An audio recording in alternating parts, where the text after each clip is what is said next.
Hello, good morning student. ધોરણ 10 વિષય સામાજિક વિજ્ઞાન, ચેપ્ટર 18. વિદ્યાર્થી મિત્રો, આજે આપણે ચેપ્ટર 18ની શરૂઆત કરીએ છીએ, ભાવ વધારો અને ગ્રાહક જાગૃતિ. આપણે આ અગાઉના ચેપ્ટર 17ની અંદર ભારતની આર્થિક સમસ્યાઓ, જેમાં બેરોજગારી અને ગરીબી વિશે વાત કરી. તો આજે ભાવ વધારો એના વિશે વાત કરીએ તો જેવી રીતના ગરીબી અને બેરોજગારી એ ભારતની એક મોટી સમસ્યા છે, એવી રીતે પણ હાલ કરંટ સિચ્યુએશનની અંદર ભાવ વધારો એ બહુ મોટી આર્થિક સમસ્યા આપણે એને ગણી શકીએ. કારણ કે ભાવ વધારાની અસર લોકોના જીવન ધોરણ ઉપર પડે છે, માથાદીઠ રાષ્ટ્રીય આવક ઉપર પણ પડે છે, અને કહેવાય કે એક આંક છે જે જીવન ધોરણની જે ઊંચાઈનો આંક છે એની ઉપર પણ પડે છે. તો ભાવ વધારો એક સામાજિક સમસ્યા પૈકી એક સૌથી મોટી સમસ્યા આપણે એને ગણાવી શકાય. અર્થતંત્રમાં ક્ષેત્રોમાં ભાવો સતત એક ધારા આપણે જોઈએ છીએ કે છેલ્લા થોડા વર્ષોની વાત કરીએ આપણે તો છેલ્લા ઘણા વર્ષોની અંદર, જેમ કે 10 વર્ષમાં 10 વર્ષ પહેલાં આપણે સોનાનો ભાવ જોઈએ અને આજની તારીખમાં એને કમ્પેર કરીએ તો કેટલા અનેક ગણો ભાવ છે એ વધી રહ્યો છે. એવી જ રીતના સોનું તો બરાબર છે, પણ સામાન્ય જીવન જરૂરિયાત, જે રૂટીન જીવન જરૂરિયાત માટે જે પેટ્રોલ છે, ડીઝલ છે, એના પણ ભાવ વધારાની જો કમ્પેરિઝન આપણે કરીએ આજથી 10 વર્ષ પહેલાં, તો એમાં પણ અનેક ગણો વધારો જોવા મળે છે. એટલે ભાવ વધારો છે એ સતત ચાલતી પ્રક્રિયા છે અને એ કૂદકે ને ભૂસકે વધી રહ્યો છે, જેનાથી લોકોના જીવન ધોરણ અને એમના બજેટ ઉપર એની બહુ માઠી અસર પડે છે. તો આજે આપણે એના વિશે વાત કરીશું. સામાન્ય રીતે ભાવ વધતા યોજકો અને ઉત્પાદકોને નફો થાય છે, બરાબર. આપણે શું જાણીએ છીએ કે જે યોજકો છે, ઉત્પાદકો છે, બરાબર, તો એ લોકોને તો ભાવ વધવાથી નફો થાય છે, પરંતુ નુકસાન કોને થાય છે? ગ્રાહકોને થાય છે, કે જે ખરીદનાર વ્યક્તિઓ છે એને એનું નુકસાન જાય છે. વધારે નફો મેળવવાથી ઉત્પાદન ખર્ચમાં થતો વધારો ભાવ વધારા કરતાં ઓછો હોવાથી નફો વધારે થાય છે. કારણ કે ઉત્પાદન, ધારો કે આપણે એક સામાન્ય ઉદાહરણ લઈએ કે આ માર્કર પેનની વાત કરીએ તો માર્કર પેન ધારો કે 15 રૂપિયામાં ઉત્પાદન પડતી હોય, પરંતુ એને 25 કે 30 રૂપિયામાં વેચાતી હોય, તો ઉપરનો 15 રૂપિયા નફો વધુ થાય છે.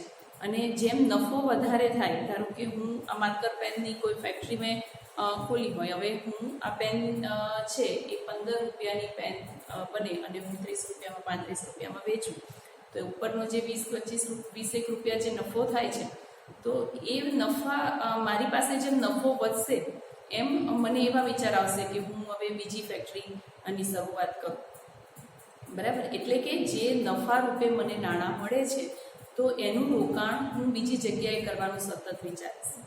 અને જેમ નફો, અને ધારો કે મેં બીજી કંપની ખોલી, મને જે નફો થયો છે, મારી પાસે જે નાણાં એકઠા થયા છે, એના કારણે હું જે બીજી કંપની ખોલું છું એની અંદર પણ મને નફો પ્રાપ્ત થાય છે એનું વધુ વેચાણના કારણે.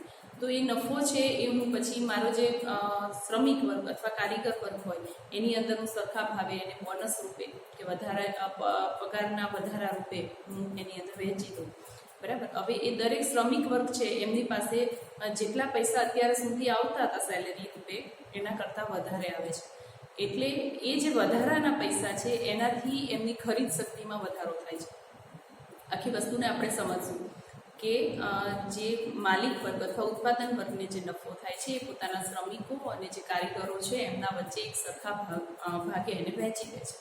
હવે એ વેચ્યા પછી જે આવક પર્ટિક્યુલર દર મંથે હતી એના કરતાં આવકમાં જ્યારે વધારો થાય છે ત્યારે જે તે વ્યક્તિની ખરીદ શક્તિમાં પણ વધારો થાય છે. એટલા માટે એ પોતા પાસે વધારે આવક થતી હોવાથી એ બજારની અંદર જઈને અનેક માલ ખરીદશે. જેમ કે અત્યારે 2 વ્હીલર હોય આપણી પાસે અને કદાચ આપણી સેલેરીમાં વધારો થાય તો આપણને ઈચ્છા થાય કે 4 વ્હીલર લઈએ, તો હું માર્કેટમાં જઈને ધારો કે 4 વ્હીલર લેવા જાઉં તો એક ખરીદ શક્તિમાં મારો વધારો થયો એવું કહી શકાય. હવે એટલે નાણાં છે બધા પાસે વધી જાય. 100 એવા કારીગરો હોય જેમની પાસે નાણાંનો પુરવઠો વધી ગયો અને એ બધા પોતાની પાસે જે વધારાના નાણાં છે એ લઈને માર્કેટની અંદર ખરીદી કરવા જાય છે. આથી ઘણા બધા નાણાં છે એ થોડીક, હવે જે ઉત્પાદન છે બજારની અંદર, માર્કેટની અંદર જે ઉત્પાદક વસ્તુ છે એમાં વધારો નથી થતો, એ વસ્તુ ત્યાંની ત્યાં જ રહે છે. બરાબર, સમજો આ વસ્તુને બરાબર, કે જે ઉત્પાદક વસ્તુ છે એ માર્કેટની અંદર એટલી જ રહેશે, પરંતુ જેમ કે 50 ઉત્પાદક વસ્તુઓ છે, બરાબર, 50 ગાડીઓ છે માર્કેટમાં, અને 100 એવા કારીગરો પાસે વધારાની આવક થાય છે, અને એ 100 ને એવું થાય છે કે મારે ગાડી લેવી છે, એટલે 4 વ્હીલ લેવું છે, તો એ 100 વ્યક્તિ 50 ગાડીઓને લેવા માટે તડાપડી કરશે.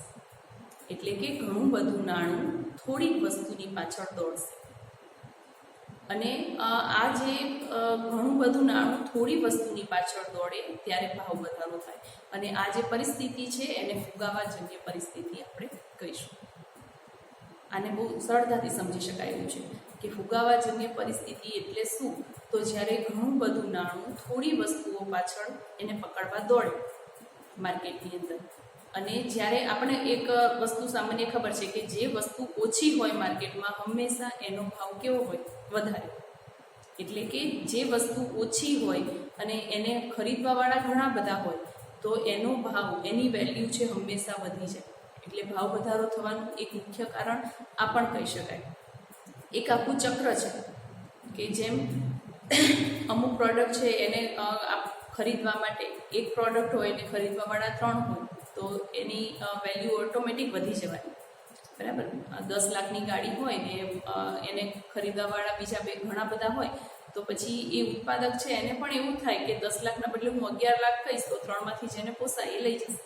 એટલે આ રીતે વસ્તુનો ભાવ છે એ ઓટોમેટિક વધે છે. આ વસ્તુ આપણે સમજી શકીએ. અહીંયા આગળ ડિટેલમાં જોઈએ આપણે. અને જેવી રીતના વધારે ખરીદ શક્તિ થાય એમ લોકોના જીવન ધોરણમાં પણ વધારો થાય છે. બરાબર, 2 વ્હીલર લઈને ફરનાર વ્યક્તિ હોય, હવે એ જ્યારે 4 વ્હીલર ખરીદવા માટે જાય છે માર્કેટમાં, કારણ કે પોતાની પાસે વધારે આવક થઈ છે, તો આ વધારાની આવકના કારણે જે માર્કેટમાંથી ખરીદ શક્તિ વધે છે, અને ખરીદ શક્તિ વધે છે એટલે કે લોકોનું જીવન ધોરણ પણ કેવું આવે છે, ઊંચું આવે છે. એમની જે રૂટીન લાઈફ હોય છે એની અંદર, એના સ્તરમાં, એના લેવલની અંદર વધારો થાય છે. આ વસ્તુ આપણે અહીંયા સમજીએ. તાત્કાલિક ચીજ વસ્તુઓ અને સેવાનું કુલ ઉત્પાદન વધતું નથી. અહીંયા આગળ આપણને બીજા પેરેગ્રાફની અંદર એ આપ્યું છે કે પૈસા તો તાત્કાલિક આવી જાય છે, નાણાં છે એ લોકો પાસે તાત્કાલિક આવી જાય છે, પરંતુ તાત્કાલિક રૂપે બજારની અંદર જે તે ઉત્પાદક વસ્તુઓ છે એનું ઉત્પાદન વધતું નથી, અને નાણાંનો પુરવઠો ઝડપથી વધે છે.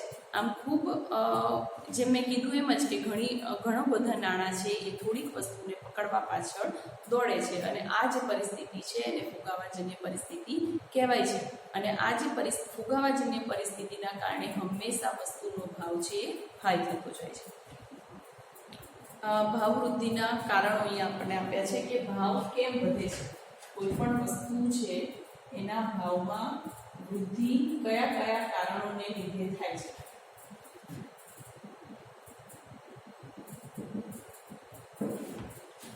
ભાવ વૃદ્ધિના કારણો. તો ભાવ વૃદ્ધિના અહીંયા આગળ મુખ્ય 2 કારણો બતાવ્યા છે આપણે. પરિબળો 2 બતાવ્યા છે, કારણો તો આપણને ખાસા બધા છે, 8 કારણો બતાવ્યા છે, પણ એના જે પરિબળો છે એ 2 છે કે અર્થતંત્રમાં ચીજ વસ્તુઓ અને સેવાઓના કુલ ઉત્પાદન અને પુરવઠામાં તાત્કાલિક વધારો ન થઈ શકવાના કારણે. આપણે અગાઉ જ અત્યારે જ વાત કરી કે અર્થતંત્રની અંદર ઝડપથી વસ્તુની જે માર્કેટની અંદર વસ્તુઓનું જે ઉત્પાદન છે એ ઝડપથી થઈ શકતું નથી. નાણાં ઝડપથી કરાવી શકે, પરંતુ વસ્તુનું ઉત્પાદન વધતું નથી, અને વસ્તુનું ઉત્પાદન વધતું નથી એટલે વસ્તુ જે માંગ હોય એના કરતાં ઓછી હોય છે માર્કેટમાં, અને ઓછી માર્કેટની અંદર ઓછી વસ્તુ હોય અને એને લેવાવાળા ઘણા હોય ત્યારે એ વસ્તુની માંગ છે, એનો ભાવ છે એ વધી જાય છે. આ એક પરિબળ થયું. બીજું, તેની સામે દેશની કુલ માંગમાં તીવ્રપણે વધારો થવાના કારણે ભાવમાં સતત વધારો થાય છે. તો એ જ વસ્તુ થઈ કે વસ્તુ ઓછી છે. હવે એના માટેના કારણો, ઘણા બધા કારણો જવાબદાર છે. એમાં સૌથી પહેલાં આપણે કારણ વાત કરીશું નાણાંના પુરવઠામાં વધારો.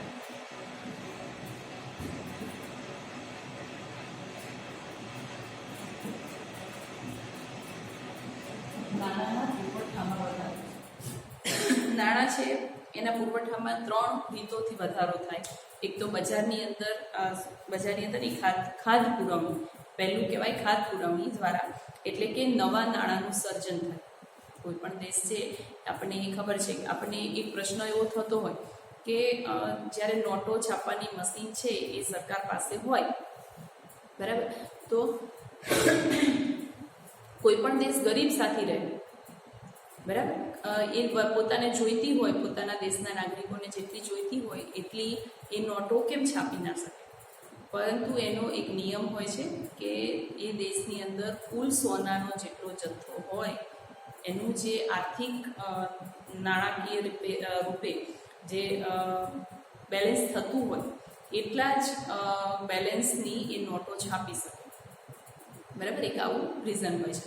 તો એટલે કે જેટલું નાણાંનું ઉત્પાદન થાય દેશની અંદર એ પ્રમાણે નાણાંનો પુરવઠો વધે. 3 વસ્તુઓ અહીં આપી છે. નાણાંના ચલન વેગમાં વધારો થાય, એટલે કે બજારમાં નાણાંની લેવડ દેવડ વધે એટલે ત્યારે નાણાંનો પુરવઠો વધે. અને શાખ વિસ્તરણની નીતિ. શાખ વિસ્તરણની નીતિ એટલે કે કોઈ પણ વસ્તુ પર લોન જ્યારે તમે લો છો તો એનો જે વ્યાજ દર છે એને ઘટાડવામાં આવે. એટલે વ્યાજ દર ઘટે એટલે લોકો એ વસ્તુ લેવા વધુ આકર્ષાય. જેમ કે આપણે એક સામાન્ય ઉદાહરણ લઈએ એના માટે કે લોકો પહેલાં કે 50,000 કે 60,000નો જો મોબાઈલ છે એટલું ઇઝીલી એને ખરીદતા નહોતા. પરંતુ હવે તમે કોઈ પણ મોબાઈલની દુકાન ઉપર જાઓ, શોપ પર જાઓ, તો ત્યાં આગળ 0% એ તમને એ મોબાઈલ ઇન્સ્ટોલમેન્ટમાં મળે છે, બરાબર. તો હવે દરેક લોકો વિચારે કે થોડું ઇન્સ્ટોલમેન્ટ કરીને એક સારો એવો મોબાઈલ ખરીદી શકાય. તો આ રીતે એટલે કે જેમ ધિરાણનું વ્યાજ દર જે છે એ ઘટે ત્યારે લોકો વસ્તુઓ લેવા માટે વધારે પ્રેરાય છે. તમે જુઓ કે દિવાળી ઉપર ઘણી બધી ઓફર હોય છે. દિવાળી કે અમુક જે તહેવારો આવે ત્યારે ઘણા વેપારીઓ એવી ઓફર મૂકતા હોય કે અત્યારે આટલા ટકાની અંદર તમે વોશિંગ મશીન છે, ફ્રીજ છે કે ઘરઘંટી છે વગેરે ખરીદી શકો. તો ત્યારે આવી જે ઓફર આવે એ સમયે એ વસ્તુઓની ખરીદ શક્તિ વધી જતી હોય છે, બરાબર. તો એ રીતે એટલે કે ખાદ ધિરાણ ઉપર શાખ વિસ્તરણમાં જે વ્યાજ દર છે એ ઘટાડી જ્યારે દેવામાં આવે ત્યારે બજારની અંદર નાણાંનો પુરવઠો છે એ વધતો હોય છે. અર્થતંત્રમાં નાણાંનો પુરવઠો વધે, લોકો પાસે આવક વધે, ખરીદ શક્તિ વધે, ચીજ વસ્તુઓ અને સેવાની અસરકારક માંગ વધે, પરંતુ કુલ ઉત્પાદનનો પુરવઠો વધતો નથી. આવા સંજોગોની અંદર ભાવ વધારો આપણને જોવા મળે છે. સરકારને યોજનાકીય અને બિન યોજનાકીય ખર્ચને પહોંચી વળવા ખાદ પુરવણી નીતિ જે છે એના દ્વારા નવા નાણાંનું સર્જન કરી નાણાંનો પુરવઠો વધારે છે. અને સરકારી જે વહીવટી ખર્ચા છે, બરાબર, આપણે જોઈએ છીએ કે સરકારી અમુક ઉત્સવો હોય છે, પછી અમુક મેળાવડા હોય છે. જેમ કે અહીંયા આપણે ગુજરાતની અંદર જાન્યુઆરી મહિનાની અંદર જે વાઇબ્રન્ટ કરવામાં આવે છે એની અંદર દેશ વિદેશથી લોકોને ઇન્વાઇટ કરવામાં આવે છે અને startup India, make in India જેવા જે કાર્યક્રમો કરવા માટે. તો એ બધા ખર્ચા પાછળ જે એ ગેસ્ટ બહારથી આવે છે તો અહીંયા રોકાવાનું, એમને લાવવા મૂકવાની વ્યવસ્થા, આ બધા પાછળ ખર્ચો જે થાય છે તો સરકાર કે પોતાની તિજોરીમાંથી આ ખર્ચો કાઢતી નથી, બરાબર. એ ક્યાંક ને ક્યાંક આપણે જે ટેક્સ ભરીએ છીએ, ટેક્સ રૂપે જે કંઈ પણ રકમ ભરીએ છીએ તો એ દરેક એ બધા ખર્ચા એમાંથી જ થતા હોય છે. એટલે કહેવાનો મતલબ છે કે જે આ જાહેર ખર્ચા છે, ખાનગી ખર્ચમાં વધારા, બજારમાં નાણાંનો પુરવઠો એકદમ વધારે છે અને ખરીદ શક્તિને પણ વધારે છે. સરકારી બિન યોજનાકીય ખર્ચાથી બજારમાં ચીજ વસ્તુઓ, સેવાના કુલ ઉત્પાદનના પુરવઠામાં વધારો થતો નથી. અને સરકાર જેમ કે બોનસ આપે, ભથ્થું આપે, બરાબર, તો એના કારણે જેમ કે દિવાળીમાં મોટાભાગે પહેલાં સરકારી કર્મચારીને પણ હંમેશા બોનસ આપવામાં આવતું દિવાળી કરવા માટે. તો જ્યારે જે નાણાં છે રેગ્યુલર જે સેલેરી આવતી હોય એના કરતાં જ્યારે થોડી ઘણી સેલેરી વધારે આવે એટલે લોકોએ જે વધારે બોનસ રૂપે મળેલી જે સેલેરી છે એને બજારમાં ખર્ચવા માટે જાય અને આ રીતે બજારની અંદર નાણાંનો પુરવઠો વધે છે અને આ રીતે ભાવ પણ વધે છે એવું કહી શકું. બેંક દ્વારા ધિરાણ, જેમ કે બેંકની અંદર હળવી શરતો હોય, સસ્તા દરે સસ્તા વ્યાજે લોન મળતી હોય અને ત્યારે પણ લોકો ચીજ વસ્તુઓ ખરીદવા માટે વધારે પ્રેરાય છે અને આથી વસ્તુની માર્કેટની અંદર નાણાંનો જે પુરવઠો છે એ વધી જાય છે અને ઉત્પાદકીય જે વસ્તુઓ હોય છે એનું પ્રમાણ ઓછું થાય છે અને આ કારણે ભાવ વધારો સતત થતો રહે છે વસ્તુનો. હવે આજે આપણે બીજી વાત કરીએ કે બીજું જે કારણ છે એ છે વસ્તી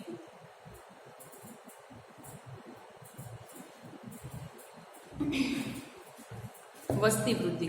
ભારતમાં સરેરાશ 1.9% દરે સતત વસ્તી વૃદ્ધિ જોવા મળે છે.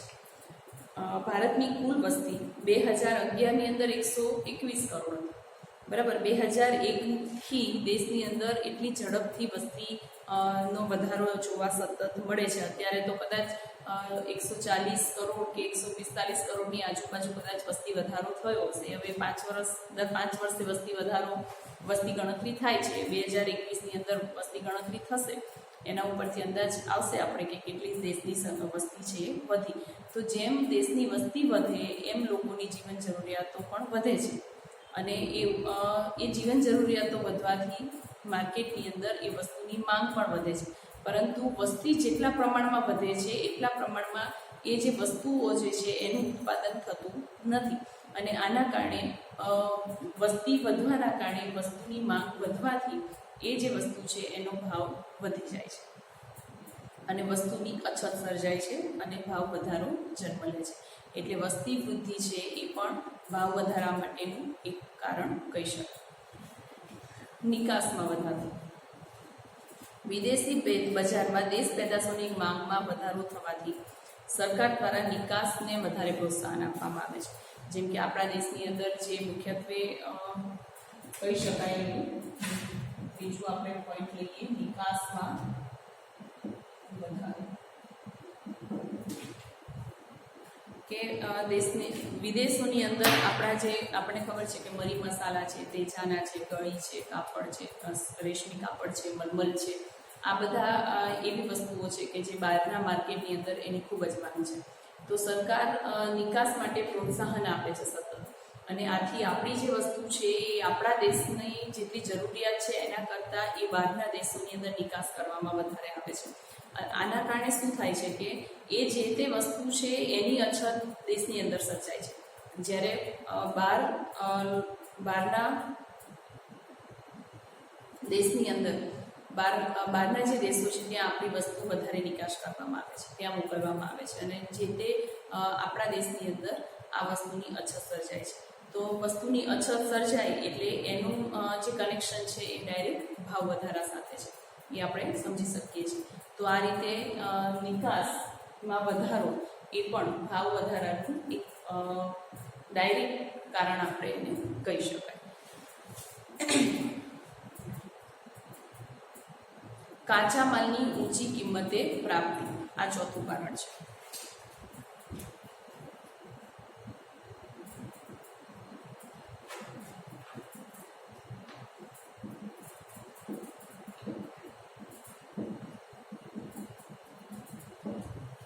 આપણે વાત કરી કે નિકાસ આપણા દેશમાં જે વસ્તુ થાય છે એનો આપણે બહાર નિકાસ કરી દઈએ છીએ અને આપણા દેશની અંદર જ એ વસ્તુની જ્યારે અછત સર્જાય છે ત્યારે ભાવ વધારો થાય છે. પણ ઘણી બધી એવી વસ્તુઓ પણ છે કે જે ભારતની અંદર એનું ઉત્પાદન જોવા મળતું નથી, બરાબર. જેમ કે આપણે ફાઇટર પ્લેન, અત્યાર સુધી એવું બનતું કે ફાઇટર પ્લેનને આપણે બહારથી જ મંગાવતા, આયાત કરતા, બરાબર. કારણ કે એને બનાવવા માટેના જે યંત્રો ને જે ટેકનોલોજી છે એ આપણા દેશની અંદર નહોતી, બરાબર. એના જે સ્પેર પાર્ટ કે વગેરે કહી શકાય. તો એટલા માટે બહારથી જ્યારે મંગાવવામાં આવે તો એ એક ટૂંકમાં આપણે એમ કહીએ કે 5 રૂપિયાની વસ્તુ આપણને 25માં પડે એવું આપણે કહી શકીએ. એટલે કે અનેક ગણું થઈને એ આપણને મળે, કારણ કે એનો કાચો માલ જે છે એ આપણને મળતો નથી અને જો એ મળે પણ ખરો તો પણ એની કિંમત કેવી હોય છે? ઊંચી હોય છે. એટલે સરેરાશ જ્યારે એ વસ્તુ ઉત્પાદન થઈને આવે ત્યારે એ આપણને એ વસ્તુ છે એ અનેક ગણા ભાવ વધારા સાથે મળે અને જ્યારે ઉત્પાદન જ ઊંચી કિંમતે થતું હોય તો પછી એને ઉપર નફો ચઢે અને ટ્રાન્સપોર્ટને બધું ટૂંકમાં એને એડ કરતા જઈએ ત્યારે એ વસ્તુ અનેક ગણા કિંમતે ભાવ વધારા સાથે માર્કેટની અંદર આવતું હોય છે. એટલે કાચા માલની ઊંચી કિંમતે પ્રાપ્તિ એ પણ એક મુખ્ય અંદર કારણ કહી શકાય. આપણે એને આ લેંગ્વેજમાં જોઈએ કે કાચા માલની અછત વર્તાય અને કિંમત વધે તેથી વસ્તુનું ઉત્પાદન ખર્ચ વધે છે, વસ્તુની કિંમત વધે છે. બીજી બાજુ ઉત્પાદિત વસ્તુના ગ્રાહકો અને કામદારો કે પ્રજા છે તેઓ ખરીદ શક્તિના ઘટતા વેતન વધારાની માંગણી કરે છે. ખરીદ શક્તિ જ્યારે ઘટી જાય છે, કારણ કે વસ્તુની કિંમત છે એ વધે, વસ્તુની કિંમત હાઈ જાય ત્યારે લોકો એને ખરીદવા માટે પોતે ક્ષમતા ધરાવતા નથી, કારણ કે આવકમાં વધારો થતો નથી. એટલે પછી એ સતત માંગણી કરે છે કે અમારી સેલેરી વધારો કે અમારી આવક વધે એ માટેના પ્રયત્ન કરે, એની સતત માંગણી થાય છે. અને સંતોષવામાં આવતા ફરી વસ્તુના ઉત્પાદન ખર્ચમાં વધારો થાય છે અને પાછું એ ભાવ વૃદ્ધિમાં પરિણમે છે. એટલે સતત જાણે એક ચક્ર જ ફરી રહ્યું હોય છે. એ જ વસ્તુ થાય છે કે ખરીદ શક્તિ જ્યારે ઘટે છે ત્યારે લોકો એને વધારવા માટેની માંગણી કરે છે અને એમની માંગણી સંતોષાય એટલે પાછું માર્કેટની અંદર નાણાંનો પુરવઠો વધે છે. નાણાંનો પુરવઠો વધે એટલે લોકો ખરીદવા પાછળ દોડે છે અને લોકો વધારે ખરીદ શક્તિ લોકોની વધી જાય એટલે ખૂબ ઓછી વસ્તુ પાછળ લોકો પોતાનું નાણું લઈને દોડે છે અને આ રીતે પાછી ભાવવૃદ્ધિ થઈ જાય છે. હવે આપણે આગળ જોઈએ બિન નોંધાવેલ નાણાંનું ચલણ.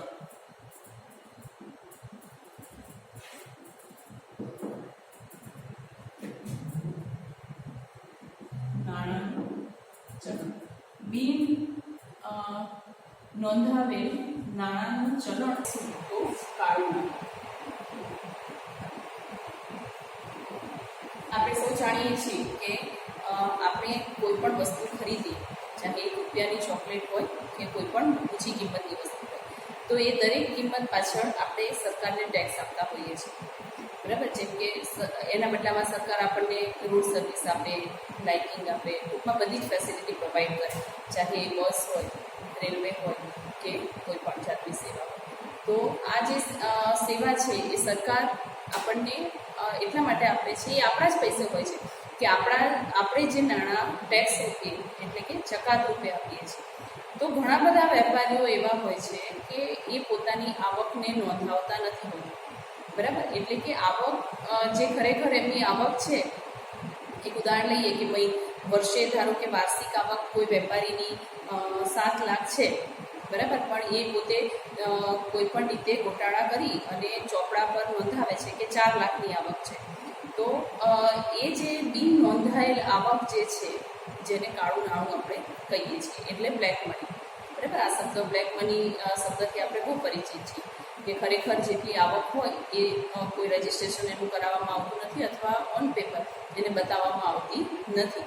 અને આ રીતે જે છુપાવવામાં આવે છે, કારણ કે ટેક્સ ભરવો પડે. આપણને ખબર છે કે 5 લાખથી વધારે વાર્ષિક આવક હોય તો એના માટે જે તે વ્યક્તિએ સરકારને ટેક્સ આપવો પડે, જકાત આપવી પડે, બરાબર. તો આ જકાત ન ભરવી પડે એટલા માટે ઘણા લોકો પોતાની જે મેઇન આવક છે એને છુપાવતા હોય છે.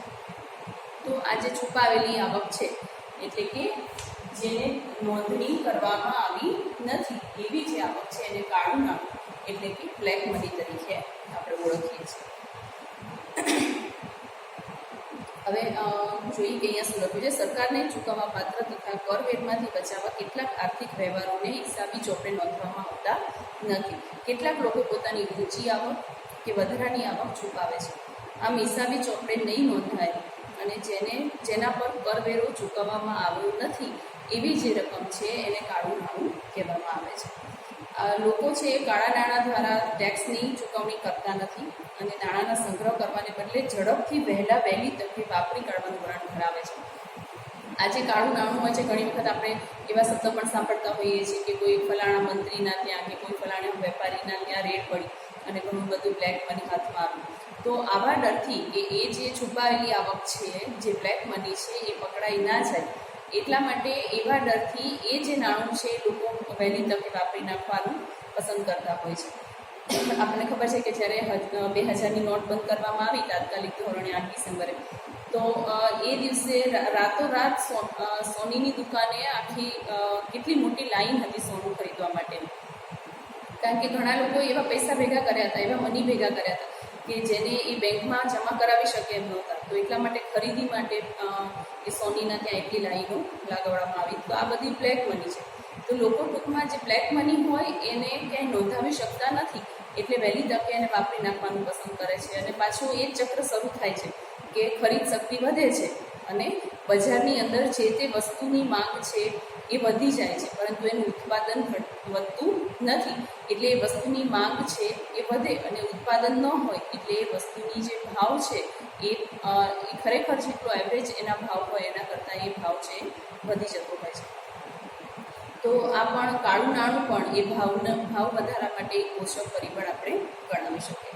હવે સરકાર દ્વારા ભાવ વધારો.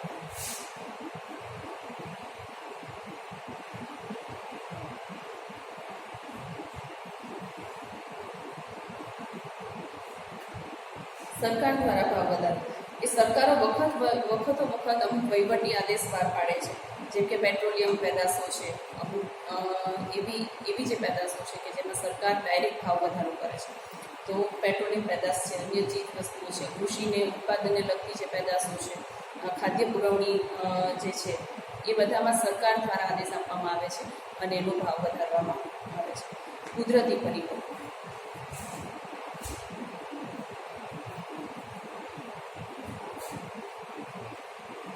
કુદરતી પરિબળો એટલે કે અનાવૃષ્ટિ છે, અતિવૃષ્ટિ, ધરતીકંપ, રોગચાળો, બરાબર, આવી જે આફતો આવે છે એ સમયે લોકો અથવા યુદ્ધ કોઈ થાય, બે દેશો વચ્ચે યુદ્ધ થાય કે અન્ય ચીજ વસ્તુઓ કૃષિ પાક તોફાનો થાય, આંદોલન થાય, હડતાલ થાય, ઔદ્યોગિક અશાંતિના કારણો ઊભા થાય, તાળાબંધી થાય જેવી જે માનવીય પરિબળોના કારણે ઉત્પાદન ઘટે છે. સમજાય છે કે જેમ કે આપણે એક ઉદાહરણ લઈએ કે જેમ હમણાં છેલ્લા 6 મહિનાથી કોરોનાનો માહોલ છે, તો આ માહોલની અંદર લગભગ 3 મહિના તો સળંગ લોકડાઉન જ રહ્યું. તો એ લોકડાઉન દરમિયાન લોકો પોતાના ઘરની બહાર નીકળ્યા નથી, એટલે જે તે કારખાના છે, ફેક્ટરી છે કે અન્ય ઉત્પાદનના જે કંઈ પણ પરિબળો છે એમાં કામ થયું નથી. એના કારણે જે તે વસ્તુનું ઉત્પાદન થયું નથી, પરંતુ લોકોને તો જીવવા માટે જે માંગની જે પણ વસ્તુની જરૂર હોય એ તો રહી જ છે. એટલે માર્કેટની અંદર એ વસ્તુ કેવી થાય છે કે એનું ઉત્પાદન ઘટી જાય છે પણ માંગ વધી જાય છે. એટલે આ પણ એક કારણ રહે છે કુદરતી પરિબળો કે જેના કારણે ભાવ વધારો થાય છે. 8મું આપણે જોઈએ દાણચોરી, સંગ્રહખોરી અને કાળા બજાર.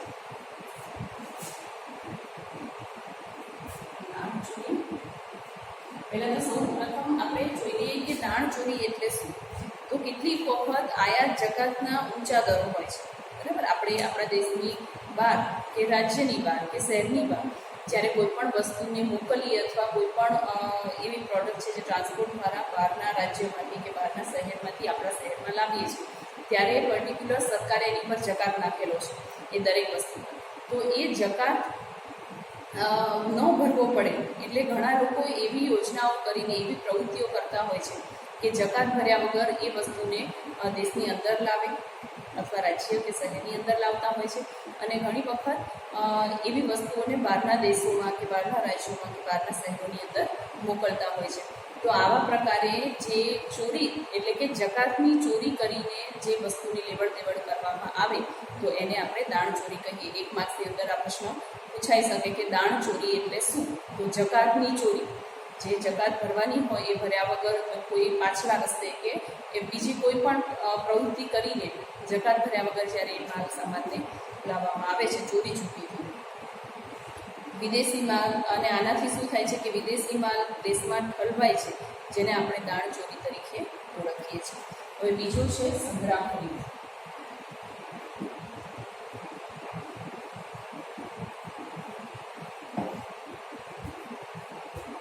સંગ્રહખોરી ભવિષ્યમાં ભાવ વધવાના છે એવી અફવા ફેલાવવામાં આવે, બરાબર. એક સામાન્ય આપણે ઉદાહરણ લઈએ, જેમ કે બટેકા છે તો એ 10 રૂપિયા કિલો આમ એવરેજ મળતા હોય, પરંતુ એવી અફવા ફેલાવવામાં આવે કે ભાવ વધવાનો છે, બટેકાનો ભાવ ભવિષ્યમાં વધવાનો છે. અને આ જે ભાવ વધારાનું એમ કે જે અફવા છે એને લઈને ઘણા પરિબળો એવા હોય કે એ માર્કેટની અંદર જેટલો બટેકાનો માલ હોય એ બધો જ ખરીદી લે અને એક બજારની અંદર એક કૃત્રિમ અછત ઊભી કરે છે. એક આખી એવી અફવા ફેલાવીને પછી એટલે કે લોકો એનો સ્ટોર કરવાની શરૂઆત કરે. એટલા માટે માર્કેટની અંદર જેટલો બટેકાનો માલ હોય ધારો તો એ બધો એ પોતે ખરીદી લે છે અને એ ખરીદી લે એટલે માર્કેટની અંદર બટેકાની ખરેખર અછત ઊભી થાય છે. પણ એક અછત કેવી છે કૃત્રિમ રીતે ઊભી કરેલી અછત છે, બરાબર. તો આ કૃત્રિમ રીતે જે ઊભી કરેલી અછત છે એનાથી લોકો માર્કેટમાં તો એ વસ્તુ મળતી નથી, એટલે લોકો એના ડબલ ભાવ આપવાની શરૂઆત કરે છે કે 10 રૂપિયા કિલો વસ્તુ મળતી હોય તો એના 30 રૂપિયા કે 40 રૂપિયા કિલો પણ લોકો લેવા તૈયાર થઈ જાય છે. અને પછી જ્યારે આ રીતની રકમ લોકો આપવા તૈયાર થાય ત્યારે એ પોતે જે સંગ્રહ કરેલો માલ હોય એને માર્કેટમાં મૂકી અને 10 રૂપિયાના માલનું 50 રૂપિયા વળતર લે છે. તો આ પ્રકારની જે પ્રવૃત્તિ છે એને સંગ્રહખોરી આપણે કહી શકાય. એટલે કે નફાખોરી માટે એ વસ્તુનો સંગ્રહ કરી લે છે અને પછી જ્યારે એ ભાવ વધે છે ત્યારે એને ફરી માર્કેટમાં મૂકે છે. પણ આ કોઈ રિયલમાં બનતી ઘટના ન કહી શકાય, અને એક કૃત્રિમ અછત ઊભી કરી છે એવું કહી શકાય. તો એને આપણે સંગ્રહખોરી તરીકે ઓળખીએ છીએ. પછી વાત થાય કાળા બજાર. તો કાળા બજાર પણ એવી જ વસ્તુ છે કે સસ્તા ભાવે કોઈ પણ વસ્તુ ખરીદી લેવી અને પછી જ્યારે એની અછત ઊભી થાય, જેમ કે આપણે એક સામાન્ય ઉદાહરણ લઈએ કે પહેલાંના સમયમાં જ્યારે મૂવીની ટિકિટો છે તો ધારો કે 40 રૂપિયાની ટિકિટ હોય તો કોઈ એક વ્યક્તિ છે એ સવારમાં વહેલા જ આવીને એ બધી ટિકિટો ખરીદી લે. કોઈ એવું હિટ મૂવી હોય ને એવું ખ્યાલ આવે કે કોઈ વાર તહેવાર છે કે સન્ડે રજાનો કોઈ સમય છે ત્યારે પબ્લિક વધારે આવે મૂવી જોવા, તો એ સમયે બધી જ ટિકિટો ખરીદી લે.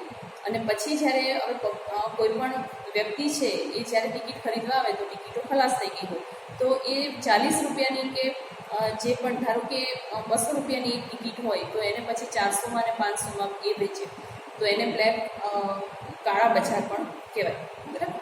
બ્લેકમાં ટિકિટ ખરીદીએ એ રીતનું આપણે સતત વાપરતા હોઈએ છીએ, તો એને કાળા બજાર કહેવાય. તો આ બધા જ ટૂંકમાં જે કંઈ પણ આપણે ઉપાયો, જે પરિબળો જોયા, જે કારણો જોયા, આ બધા જ કારણો છે એ ભાવ વધારા માટે મુખ્ય ભાગ ભજવે છે. જેમાં પહેલું નાણાં પુરવઠામાં વધારો થાય, વસ્તી વધારો, નિકાસમાં વધારો, કાચા માલની ઊંચા દામે પ્રાપ્તિ, ઊંચી કિંમતે પ્રાપ્તિ, બિન નોંધાયેલ નાણાંનું ચલણ, સરકાર દ્વારા ભાવ વધારો, કુદરતી પરિબળો, દાણચોરી, સંગ્રહખોરી અને કાળા બજાર. આ 8 મુખ્ય કારણો છે કે જે ભાવ વધારવા માટે મુખ્ય પરિબળો ગણી શકાય. હવે ભાવ નિયંત્રણ માટે શું કરવું? તો જે સતત ભાવ વધારો થઈ રહ્યો છે, લોકોનું જીવન ધોરણ નીચું જઈ રહ્યું છે, કારણ કે લોકો સક્ષમતા નથી રાખી શકતા, સક્ષમતા નથી મેળવી શકતા કે જે તે માલ છે એનો ભાવ ઊંચો વધતો જાય છે અને એના વગર ચાલે એવું પણ હોતું નથી. તો એવા માલની ખરીદી કરવી કે નહીં, કારણ કે ચાલે એવું ના હોય, જીવન માટે એ જરૂરી વસ્તુ હોય. જેમ કે પેટ્રોલની આપણે વાત કરીએ તો પેટ્રોલનો ભાવ છે એ અત્યારે દિન પ્રતિદિન વધતો જાય છે, બરાબર. તો એ પેટ્રોલ વગર તો હવે કોઈને ચાલે એવું નથી, કારણ કે બધાને પોતાની રૂટીન લાઈફ એવી થઈ ગઈ છે, દિનચર્યા એવી થઈ ગઈ છે કે એક જગ્યાએથી બીજી જગ્યાએ જવા માટે 2 વ્હીલર 4 વ્હીલરની જરૂર પડે જ છે. તો આવા સમયે એ છૂટકો જ ના હોય. ત્યારે એ જે ભાવ છે એને નિયંત્રણમાં લાવવા માટે શું કરવું જોઈએ? તો એ આપણે અહીં આગળ જોઈએ કે એવા ભાવને જ્યારે ભાવ વધારો થાય ત્યારે ભાવ વધારાથી નફામાં વધારો, આવકમાં વધારો, ખરીદીમાં વધારો, ચીજ વસ્તુની માંગમાં વધારો, વસ્તુના ભાવમાં વધારો, એ 20 ચક્ર છે સતત ચાલ્યા કરે. આપણે આખા ચક્રની વાત કરી કે કોઈ પણ કંપનીને નફો થાય તો એના કારીગરોને બોનસ રૂપે અથવા વધારાની આવક રૂપે એ રકમ આપે. એ રકમને લઈને એ બજારમાં જાય, બજારની અંદર ખરીદ શક્તિ વધે, એટલે જેમ ખરીદી વધારે થાય એમ વસ્તુ ઘટે, વસ્તુ ઘટે એટલે ઓટોમેટિક એનો ભાવ વધારો થાય. તો આખું એક આ ચક્ર છે જે સતત ચાલ્યા જ કરતું હોય છે, અને જેમાં ગરીબો અને મધ્યમ વર્ગ જે છે એને વધારે નુકસાન જતું હોય છે. જે અમીર વર્ગ છે એને તો આ ભાવ વધારાથી કંઈ ખાસ એના બજેટમાં ફેર પડતો નથી, પરંતુ જે મધ્યમ વર્ગ છે એનું આખું બજેટ ખોરવાઈ જાય છે, કારણ કે એને પૂરતી જે એની સીમિત આવક હોય એની અંદર જ એ આખું ચક્ર ફેરવવાનું હોય છે. જ્યારે ભાવ વધારો થઈ જાય તો એનું આખું જે બજેટ છે એ ખોરવાઈ જતું હોય છે. ભાવ વધારાથી બચત અને મૂડીના સર્જનના દરમાં ઘટાડો થાય છે. લોકો બચત ઓછી કરે છે, કારણ કે જે પોતાની રૂટીન લાઈફ માટેના જે ખર્ચા હોય છે એ જ બજેટની અંદર પૂરા થતા નથી હોતા, તો બચત કરવાનું તો પછી ક્યાંય કોઈ વાત આવતી જ નથી. એટલે બચત અને મૂડી સર્જનમાં દરમાં ઘટાડો થાય છે. જરૂરી ચીજ વસ્તુઓનું ઉત્પાદન ઘટે છે. નવા ધંધા રોજગાર હોય, ઉદ્યોગો હોય એ પણ નવા ખુલતા નથી અને એટલે જ રહે છે. વિદેશી મૂડી રોકાણ ઘટે છે, આયાતી વસ્તુમાં વધારો થતાં મૂંડિયામણ ખર્ચાય છે. વિદેશી મૂંડિયામણ જે હોય છે એ ખર્ચાવા લાગે છે, કારણ કે બહારની વસ્તુઓ વધારે આયાત થાય છે. આપણા દેશની અંદર જે જીવન જરૂરિયાતની વસ્તુઓની માંગ વધે એટલે વસ્તુનું ઉત્પાદન એટલું ના થાય, એટલે વસ્તુ ઘટે છે બજારની અંદર, તો એને બહારથી મંગાવવી પડે છે. અને જ્યારે આપણે બહારથી કોઈ વસ્તુને આયાત કરીએ છીએ ત્યારે આપણું જે વિદેશી મૂંડિયામણ છે એ પણ ઘટે છે. અને એ નફો જે પણ થાય વેપારીને, એ નફો આપણા દેશમાં રહેતો નથી. દેશમાં ચીજ વસ્તુઓનું આવશ્યક ચીજ વસ્તુઓનું ઉત્પાદન ઘટે છે અને અછત સર્જાય છે. પ્રજાનું જીવન ધોરણ કથળે છે, ગરીબો વધુ ગરીબ બને છે. બરાબર, એટલે ભાવ જેમ વધારો થાય, એક તો ગરીબો માંડ એક દિવસના 100 રૂપિયા ધારો કે કમાતા હોય સાંજ પડે, અને 100 રૂપિયાની અંદર આખા ફેમિલીનું જે જીવન જરૂરિયાતની વસ્તુઓ છે એ પૂરી કરવાની હોય, તો જ્યારે માંડ એમ કહેવાય કે એ પૂરું કરતા હોય, સવાર સાંજ કરતા હોય, એમાં પાછું જો ભાવ વધારો થાય પણ એની આવકમાં તો વધારો થતો નથી. એટલા માટે એ લોકોનું જીવન છે એ બહુ દુષ્કર બની જાય. અમુક જે જરૂરિયાતો હોય એની પર કાપ મૂકવા પડે, અથવા ધારો કે 2 ટાઈમ જમતા હોય તો 1 ટાઈમ જમવાનું શરૂ કરવું પડે. આવી પણ હાલત આપણા દેશના ઘણા બધા ગરીબોની છે. બરાબર, જે ગરીબી રેખા નીચે જીવે છે. આપણે એ 17મા લેસનની અંદર શીખી ગયા કે ગરીબોની શું શું સમસ્યા છે અને એમનું જે જીવન છે એ કઈ રીતે દુષ્કર બની રહ્યું છે. આના વિશે આપણે આગળ વાત કરી છે. દેશમાં ચીજ વસ્તુઓનું ઉત્પાદન ખર્ચ વધતા, મોંઘી થતાં, દેશની નિકાસની વસ્તુઓના ભાવ વધતા અને પ્રમાણમાં આયાતી વસ્તુ બજારમાં સસ્તી હોવાને કારણે દેશની નિકાસમાં ઘટાડો થતાં, આયાતો વધતા મૂંડિયામણ જે સમતુલા છે એ ખોરવાઈ જાય છે. કે આપણા દેશની જે વસ્તુ છે એ જ્યારે બજારમાં પ્રાપ્ત નથી થતી અથવા મળે છે તો પણ ઊંચા ભાવે મળે છે, તો આવા સમયે લોકો શું કરશે કે જે સસ્તી વસ્તુ હશે એના તરફ વધુ આકર્ષાય છે અને એની ખરીદી વધુ કરે છે પોતાના બજેટને જાળવી રાખવા માટે. તો આવા સમયે જે સસ્તી વસ્તુ, જે બહારના, જેમ કે આપણે કહીએ કે ચાઇનાનું માલ, બરાબર, તો આપણી જે મેડ ઇન ઇન્ડિયાની જે વસ્તુઓ હોય, ધારો કે એ થોડી મોંઘી હોય પણ મેડ ઇન ચાઇનાની વસ્તુ ભલે એ ટકાઉ હોય કે ના હોય, પરંતુ એ વસ્તુ સસ્તી હોય તો લોકો એના તરફ વધારે આકર્ષાય છે અને એ માલની વધારે ખરીદી કરે છે. તો એનાથી જે નફો થાય છે, અથવા એ આયાત કરેલી વસ્તુઓ માટે જે આપણે મૂંડિયામણ આપવું પડે છે, જે નાણાં આપવા પડે છે, તો એનાથી આખું જે વિદેશી મૂંડિયામણ અને આપણા દેશનું જે ચલણ છે એનું આખું જે તંત્ર હોય છે એ ખોરવાઈ જતું હોય છે. તો એના માટે એનાથી દેશની જે આર્થિક આખી જે સમતુલા છે એની અંદર પણ આપણને ફેરફાર જોવા મળે છે. એટલે એક અસંતુલન સર્જાય છે. ભાવ વધારાથી ગરીબ કે મધ્યમ વર્ગનું જીવન ધોરણ કથળે છે. એટલે આપણે વાત કરીને આગળ કે અમીર લોકોને આનાથી કોઈ ફેર પડતો નથી, અને જે મધ્યમ વર્ગ અને ગરીબ લોકોનું જીવન ધોરણ કથળે છે. અમુક વસ્તુ એવી હોય છે કે જેના વગર ચાલે એવું નથી હોતું. તો ચોરી, લૂંટફાટ, હત્યા, ગુનાખોરી, દેહ વેપાર, સટ્ટાખોરી, સંગ્રહખોરી, નફાખોરી, કાળા બજાર, ભ્રષ્ટાચાર, આપઘાત જેવી અનૈતિક પ્રવૃત્તિઓ સમાજમાં વધતી જાય છે અને સમાજનું નૈતિક અધપતન થાય છે. કારણ કે એ વસ્તુ આપણે સમજી શકીએ કે દેશની અંદર પોતાના જે ગરીબ અને મધ્યમ વર્ગ, એ 2 વર્ગ એવા છે કે જેમને નાના મોટા ફેરફાર અથવા નાના મોટા ભાવ વધારાથી પણ એમના જીવનની અંદર ઘણો બધો ફેરફાર થતો હોય છે. કારણ કે એમને એક સીમિત આવકની અંદર પોતાનું ગુજરાન ચલાવવાનું હોય છે. અમીર વર્ગ છે એમને એ 5-10 રૂપિયાનો જે ભાવ વધારો હોય એનાથી બહુ ફેર પડતો નથી, કારણ કે એમની પાસે અધત આવક હોય છે. એટલા માટે તો જ્યારે ગરીબ લોકો અને મધ્યમ વર્ગ આ પરિસ્થિતિમાં મુકાય છે ત્યારે એમને ઘણા લોકો છે એ પોતાની જરૂરિયાતોને પૂરી કરવા માટે ચોરી કરે છે, લૂંટફાટ કરે છે, હત્યા કરે છે, ઘણા દાણ ચોરી, ભ્રષ્ટાચાર અને બીજી ઘણી આપણે સંગ્રહખોરી, નફાખોરી, આવી ઘણી બધી પ્રવૃત્તિઓ તરફ આકર્ષાય છે અને દેશની અંદર એક અસામાજિક તત્વોનું જે ચલણ છે એ વધી જાય છે. અને આ રીતે પણ ભાવ વધારો છે એ દેશને આ રીતે પણ એક સામાજિક દ્રષ્ટિએ પણ નુકસાન પહોંચાડે છે. એનું આર્થિક દ્રષ્ટિએ તો એ આખું સંતુલન ખોરવાઈ જાય છે, પરંતુ આ રીતે સામાજિક દ્રષ્ટિએ પણ એ નુકસાન કરતા છે. બરાબર, તો વિદ્યાર્થી મિત્રો, આપણે ભાવ વધારાના કારણો જોયા, પરિબળો જોયા અને ભાવ વધારાની શું અસરો થાય, બરાબર, એ પણ આપણે આખી એના 6 પોઈન્ટ છે. આ પ્રશ્ન પણ 2 માર્ક્સની અંદર પૂછાઈ શકાય. આ સ્વાધ્યાયની અંદરથી 3 માર્ક્સનો એક ક્વેશ્ચન પૂછાય છે અને 1 માર્ક્સનું ઓબ્જેક્ટિવની અંદર પૂછાય છે. તો બરાબર, તો આપણે આ જે ભાવ વધારાની અસરો અથવા એના કારણો પણ એક લોંગ ક્વેશ્ચનની અંદર પૂછાઈ શકે એવો પ્રશ્ન છે. તો એ ખાસ ધ્યાનમાં રાખીશું. અને આજે આટલે જ વિરામ લઈએ. નેક્સ્ટ ટાઈમ આપણે ભાવ વધારામાં નિયંત્રણ લેવાના ઉપાયો, કે ભાવ વધારાને નિયંત્રણમાં લેવા માટે સરકાર શું કરી શકે, અથવા આપણે એમાં એટલે કે લોકલ જે નાગરિક છે, દેશનો નાગરિક છે, એ કઈ રીતે સહયોગ આપી શકે, આ બધી ડિટેલ આપણે નેક્સ્ટ લેક્ચરની અંદર જોઈશું. આજે આપણે આટલે જ વિરામ લઈએ છીએ. Thank you.